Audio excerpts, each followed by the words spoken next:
முத்தான 3 டிப்ஸ் பார்க்கலாம் வாங்க. ஃபஸ்ட்டு டிப் வந்து நம்ம சப்பாத்தி மாவு பிணையல இந்த மாதிரி டப்பாலையோ தட்டிலையோ இந்த மாதிரி வரட்டு மாவு போட்டு பண்ணுவோங்க. மிச்ச மாவு இருந்தால் அதை எடுத்து ஸ்டோர் பண்ண முடியாது. ஏன்னா ஈரமாவு வச்சு நம்ம திரட்டும் போது அந்த மாதிரி மிச்சமாக ஸ்டோர் பண்ண முடியாது. இந்த மாதிரி டப்பாவை எடுத்து ஓட்டை போட்டு இந்த மாதிரி ஹோல்ஸ் ஒரு 10 ஹோல்ஸ் போட்டு வச்சுக்கிட்டிங்கன்னா நம்ம தேவையான அளவு மட்டும் மாவு நம்ம இந்த மாதிரி ஸ்ப்ரெட் பண்ணி தேய்ச்சிக்கலாங்க. மிச்ச மாவு நமக்கு வேஸ்ட் ஆகாது, கெட்டு போகாமல் இருக்கும். அடுத்த டிப் பார்க்கலாம் வாங்க. சூடை வாங்கிட்டு வந்து நம்ம டப்பாவில் போட்டு ஸ்டோர் பண்ணுவோம்.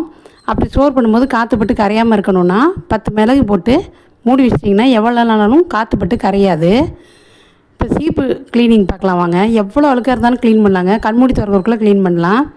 இந்த மாதிரி க்ளீன் பண்ணிட்டு நீங்கள் தண்ணியில் அலசிக்கலாம், இல்லைனா அப்படியே அலசாமல் கூட வைக்கலாங்க. அவ்வளோ க்ளீனாக இருக்கும். இந்த மாதிரி ப்ரஷ் மட்டும் ஒன்று வாங்கி வச்சுக்கோங்க. இது சீப்பு க்ளீன் பண்ணினே வச்சுக்கோங்க. இப்போ பாருங்கள், கண்மூடி திறக்கிறதுக்குள்ளே ஒரு சீப்பு க்ளீன் பண்ணிட்டேங்க. மொத்தம் 3 சீப்பு காட்டியிருக்கேன். 3 சீப்புமே க்ளீன் பண்ணி காட்டுறேன் பாருங்கள். சூப்பராக இருக்குங்க.